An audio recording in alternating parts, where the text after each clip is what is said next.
Happy Friday. Welcome back to another episode of Murder and Mysteries and More. My name's Kaylee. My name's Desi. Don't forget to like and subscribe, and don't forget to hit the bell next to the subscribe button to turn on post notifications. Before we get into this case, we always encourage those who have useful information for any unsolved case to please report it to your local police and sheriff department. Quick disclaimer.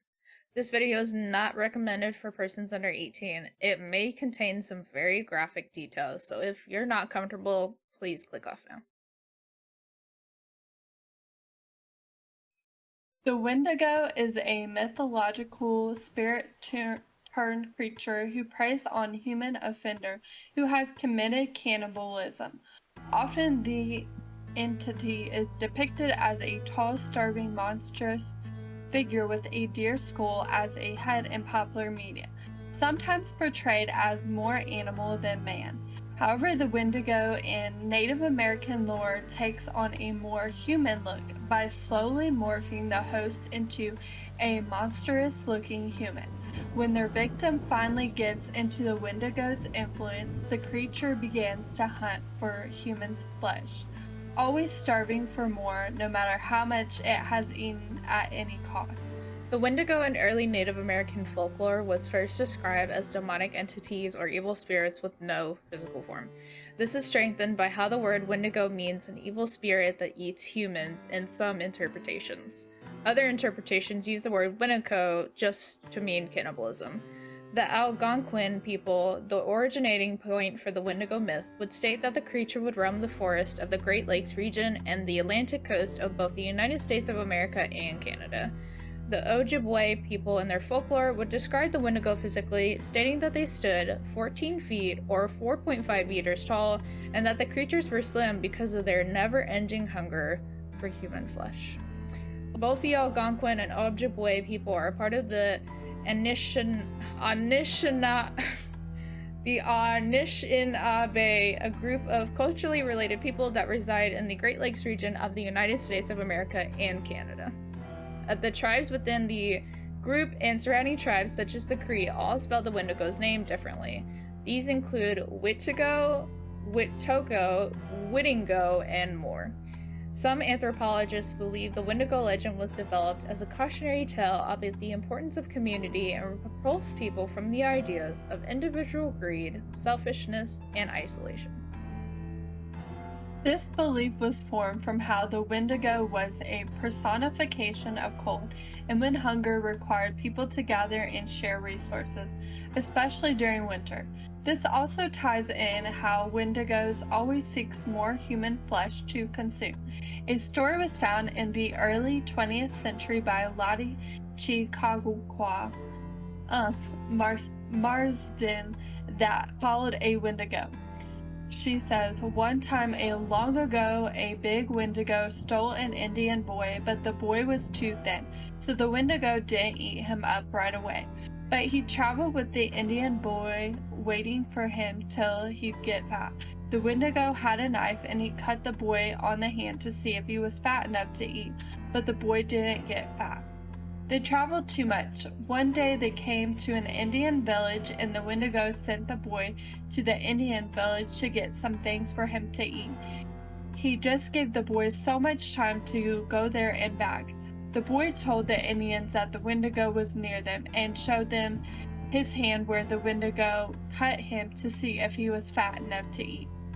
They heard Wendigo calling the boy. He said to the boy, "Hurry up, don't tell lies to the Indians." End quote. All these Indians went to where the Wendigo was and cut off his legs. They went back again to see if he was dead. He wasn't dead. He was eating the juice from the inside of the bones of his legs that were cut off. The Indians asked the Wendigo if there was any fat on them. He said, "You bet there is. I've eaten lots of Indians. No wonder they are fat." The Indians then killed him, cut him in pieces, and this was the end of the giant Wendigo. End quote. This story helps anthropologists with their beliefs about the Wendigo. Since Wendigos don't have a physical form as a spirit, they seek humans who have committed acts of cannibalism before. Wendigo spirits could also possess humans who have stayed in contact with them for too long. Wendigo spirits take possession of humans through biting in a dream. Wendigo spirits after possession there's a fucking gnat!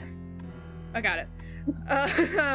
Wendigo spirits after possession slowly morphs the possessed human into an unrecognizable creature. It is believed that some people are more susceptible to Wendigo possession based on greed and gluttony.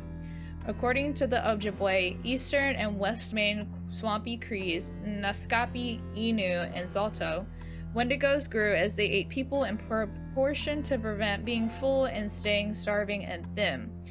Basil H. Johnson, an Ojibwe teacher, described the Wendigo as, "The Wendigo was gaunt to the point of emaciation. Its desiccated skin pulled tightly over its bones, with its bone pushing out against its skin, its complexion the ash gray of death, and its eyes pushed back into the sockets.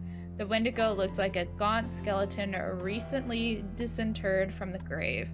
What lips it had were tattered and bloody. Unclean and suffering from suppuration of the flesh, the Wendigo gave off a strange and eerie odor of decay and decomposition, of death and corruption." In addition to retaining human cognition and speech, Wendigos are also believed to have sharp eyesight, hearing, and smell with superior strength, and speed to overpower victims. Wendigos can easily move through the deep snow and across ice because of their connection to the cold. Shamans are claimed to be the only people able to subdue or kill a Wendigo by using silver, iron, or steel. Some legends make the process more complicated, such as needing to burn the Wendigo heart or locking the heart in a silver box under a church cemetery. Wendigos connected to the cold are said to have hearts of ice and avoid fires.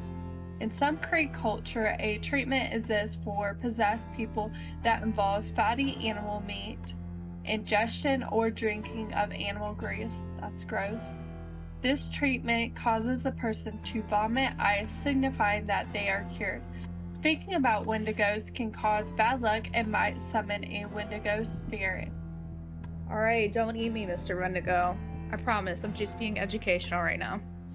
In the field of psychology, a term called Wendigo psychosis exists as a culture-bound syndrome among Native Americans who express delusion of evil spirit possession, depression, violence, human flesh compulsion, and sometimes cannibalism. Some scientists dispute the existence of the syndrome. Swift Runner, a Cree Native American married with 5 children who lived in what is now central Alberta, a Canadian province, is one case of Wendigo psychosis. During the winter of 1878, a time of starvation among the Cree, Swift Runner killed his wife and all of his children for food. That's crazy and violent as fuck, but okay. Mounted police riding on horseback or camelback investigated Swift Runner's camp in the spring of 1879 after in-laws became worried. The policemen, led by Detective Severe Gagnon, became suspicious after Gagnon produced a skull of Swift Runner's wife using scattered human bones. Swift Runner would claim to the mounted police that a Wendigo had taken control of him after being haunted by it in his dreams, forcing him to kill and threaten and kill his children to kill his other children. The mountain police van dragged Swift Runner and remains to Fort Saskatchewan for trial on August 8th. Swift Runner would be sentenced to hanging, which was carried out on December 20th following complications. Another case revolves around Jack Fiddler, a proclaimed shaman by the Suckers, a duodem or clan of few such as Pelican and Sturgeon clans who spoke a unique Oji Cree dialect. Jack Fiddler became a famous shaman because his alleged abilities to protect his people and ability to defeat the Wendigo, which he claimed to have killed 14 of them. 2 members of the Northwest Mountain Police arrested Jack and his brother Joseph and took eyewitnesses in early 1907 while visiting to introduce Canadian law. Jack and Joseph were both in charge with the murder of Joseph's daughter-in-law, Washka Piqua. the year before the arrest. Canadian newspapers headlined the story with "Murder and Devil Worship," which the police use as fame and advancement opportunities. Jack escaped captivity during a walk and hanged himself, while Joseph was sentenced to death despite eyewitnesses confirming tribe beliefs of why the murder happened. Appeal secured by Joseph's release, with orders received to release 3 days after he had died of tuberculosis. That's rough. That is rough. Yeah. The modern appearance and depiction of the Wendigo as a humanoid deer comes from the 21st century film Wendigo, released in 2001, directed by Larry Fessenden. Most large appearances of the Wendigo still use the mythological description of the Wendigo, such as Supernatural, Fallout 76, Until Dawn, and more. In the book, The Wilderness Hunter by Theodore Roosevelt,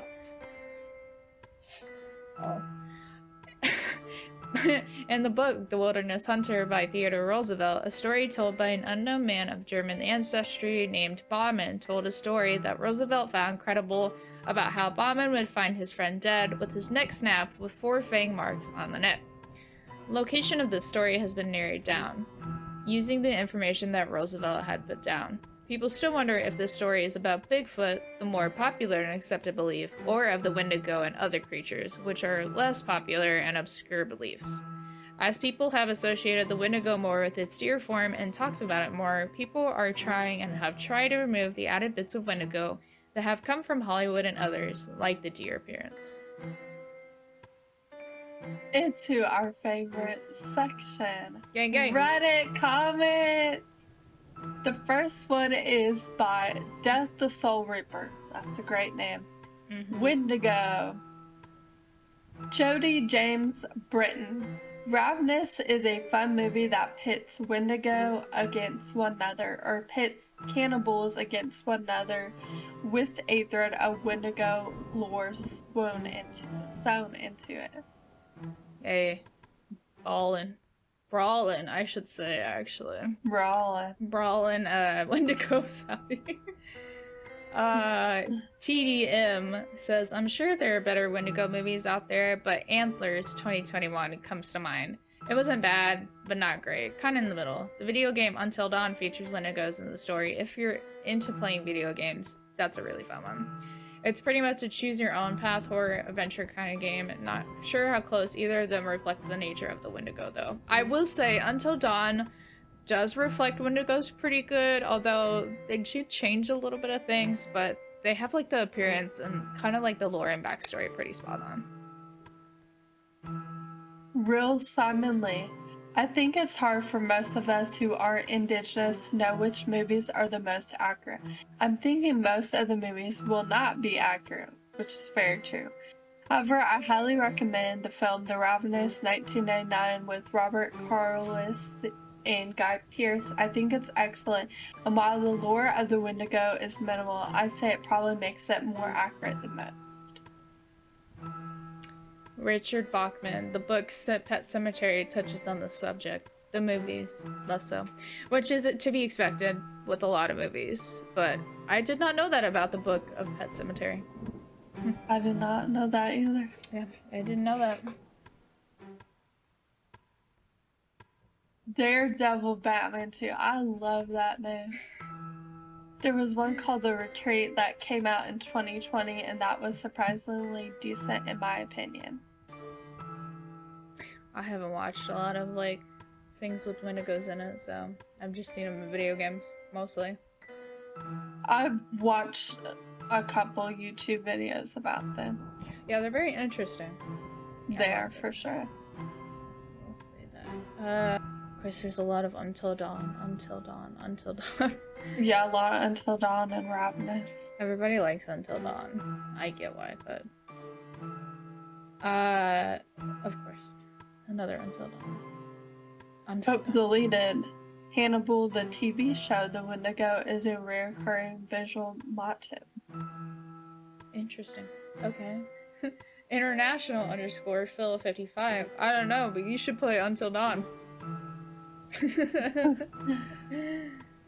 Definitely check it out. It's totally worth spending quite a few hours on it. a non-horror-fan, the supernatural episode of The Wendigo freaked me out as a middle schooler. There's also a fan theory that the Blair Witch is actually the Wendigo, so you could watch that and form your own opinion on that. I'd be interested to hear it, since you're probably way more informed on it than I am. As somebody who loves watching Blair Witch, that's a very interesting theory, and I could kind of see that because you don't actually like see her too much. And also, I'm sure Wendigos can kind of take the appearance of humans as well, depending on like the lore and stuff. So I could believe that. Wicked-Wendigo. We're pretty chill. I don't know why y'all make such vast generalizations. It's because you're a cannibal, okay? I have nothing against cannibals, but maybe just a little. I'm just saying. And into our next Reddit comment post is going to be by Seal Blanc, a bit of a rant about Wendigos. So Vander Merwe 1990, the picture is 100% accurate, which we'll attach to the picture, of course. Wendigos don't look like creatures with a deer skull with antlers. Social media and other people decide to say that that is what a Wendigo looks like for some weird reason. They have no relation to the Wendigo. Anyone who does their research will know that there are even occasions when people confuse Wendigos with skinwalkers too, which does happen a lot. That does happen a lot. Yeah. Graven Mortal. This is one of those hills that I'll always die on. Cryptids being undiscovered animals and not creepypasta or magical being. Yeah, they're their own separate thing. So, don't get it twisted. That scary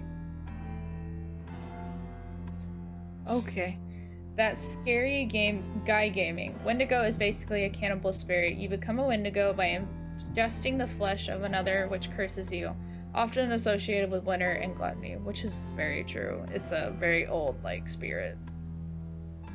Very bad. The Battlinator. I'm gonna be real with you. If most people in the world believe something about a myth, even if the myth started with a different meaning, then who are you to say they're incorrect? Legends change with each telling, and that's what keeps them relevant to the times. And it's honestly a beautiful thing. So true. Can be. Boyden_20 agreed the thing that started the wrong depiction of a Wendigo was a book that I can't remember the name, author, or published date. Sorry. Unfortunately, what is the current common representation of the Wendigo is actually the description of a Windchug. A Windchug is a belief of the Athabascan people, while the most common depiction of a Windchug is actually an ice giant that looks like an ice golem. A less common depiction of a Windchug is a large beast-like creature that has a skull, head, and antlers. Joe Rogan's DMT dealer. Until dawn. Until dawn. It's always until dawn. Sheesh.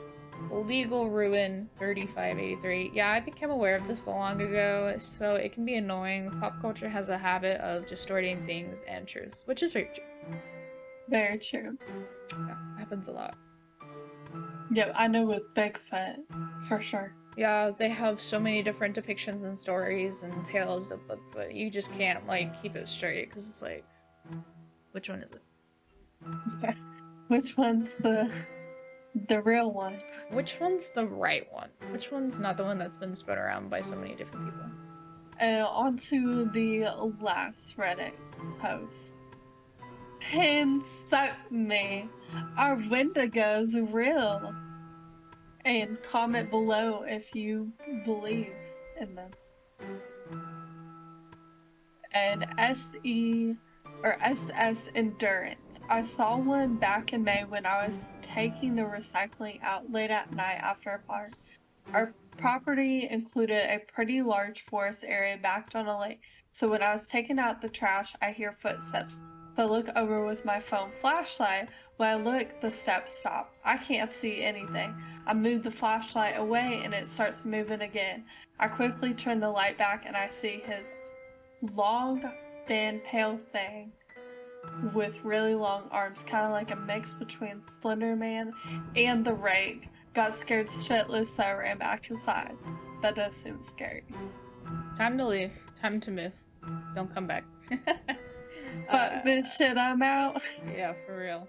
Paladin are now. Yes, Wendigos are evil. They are real and they can kill you. Avoid at all costs. I have a good friend who has encountered them a couple of times and survived by hiding. That's very interesting that they survived by hiding. That is. Yeah. During F to M. I think evil things, basically demons, are real and take form their victim is most afraid of, so I'd say it's so. Just earlier this year, my mom kept seeing movement around her feet, so she ignored it. And despite a terrible nightmare about a skinned baby, she just chalked it up to her imagination. But a couple weeks later, a woman staying at the hotel my mom works at saw the same thing at my mom's feet and told her it looks like a Wendigo. So my mom went to a psychic who said it was a low-level entity that took form and knew would scare her. We live in a very old town in northern Michigan with a high population of Native Americans, so it does make a lot of sense culturally. Interesting. I don't know, dude, relax. Says, I went to college with a few Navajo guys from Utah and New Mexico. They told me that a skinwalker was a person of the tribe that decided to become a skinwalker, and one of the stipulations was killing 2 people of your immediate family along with other things to become one. I don't know if any of that's true or if they were just fucking with me, but that's some creepy shit. They would show me videos of their phones on scary shit they'd see on the res and around the area. Kind of like a Wendigo, really creepy stuff. That is pretty creepy. Yeah. Yeah, I wouldn't fuck with that. Nope. Deleted. Yes, absolutely. I asked my boss when to go home and he said 5:30. I wish it was my boss. I was just kidding. When to go home, boss? Rose buns. I think Wendigos aren't real. Rather, they're an attempt by people to explain madness and harsh decisions made in harsh environments. That isn't to say that there aren't some very negative spirits in the forest of the United States, just that Wendigos are more of a modern myth. Even their modern look of the very thin and tall monster with antlers on its head isn't how they were originally supposed to look. In fact, one of the earliest looks at them in pop culture, Algernon Blackwood's powerful story, The Wendigo, they look more like ghosts or something. I mean, that's your belief. You don't have to believe in them. Some of us do. Yeah. Judge 4. The psychosis is definitely linked to cannibalism or fear of becoming a cannibal or greed in general. Ravenous is an excellent period horror film revolving around this subject. As an added bonus, the Native American character actually mentions Ojibwe, one of the First Nations people from where the Wendigo legend stems. The myth may have become conflated with rock ape, Sasquatch, or Yeti legend at some point, where the bestial visage of the cryptid could have manifested. But which influence, which is the real question. Now, I have a question. You know, Jeffrey Dahmer was a cannibal. Why didn't he become a Wendigo? That is a good question. Like, he was a cannibal. Why didn't he become a Wendigo? That's suspicious. He's obsessed. That's suspicious. Rudolph Kubler. Wendigo could be the interpretation of a mental breakdown suffered by people who were forced to resort to cannibalism in order to survive. That could be it too. I mean, that could be it too. Irk the Bat. The description of Wendigo or Skinwalker very often looks like a bear with a mange, walking on 2 legs with long gaunt arms, flesh that looks rotting, and a face that looks like a deer skull. That is exactly what a bear with a mange looks like. And then Nodo Bird says, the thing I saw was paler, skinnier, not wrinkly, more rounded face, distinctly humanoid. The deer skull descriptions happen sometimes, and sometimes people say they have antlers. I don't know. Connor Snow. I don't think monsters are real, guys. Maybe not the monsters out here, but the monsters in your head are very much real. Yeah. Just remember that. Monsters under your bed might not be real, but the monsters in your head are. They're very fucking real. DSEC79. Don't personally believe in Wendigos any more than Jedi Knights. Both are stories made for entertainment. Jedi Knights for sure. Wendigos, I don't know, man. Kenmalin. No, if they cannot talk, how come we know so much about them? Nodo bird, cats don't talk. We still know they're assholes, though. It's very true, though. Hope for _Wayne. I just want to know what the fuck crawlers are. They intrigue me more than any other cryptid out there so much, and so I want to experience one. What the fuck are they? They're monsters. They're coming to get you. They'll eat you alive. I don't know what you want from me, but that's all I got. Okay. Wendigos are portrayed differently by everyone, ranging from media to video games to stories from tribes. Whatever this creature is, it's certainly not one to be messed with. And you shouldn't mess with it, so stay the fuck away from it. Thank you for listening to another episode of Murders, Mysteries, and more. Tune in next week for another exciting episode, and as always, remember to always keep your eyes open. You'll never know when you'll get snatched up by the spooky Wendigo.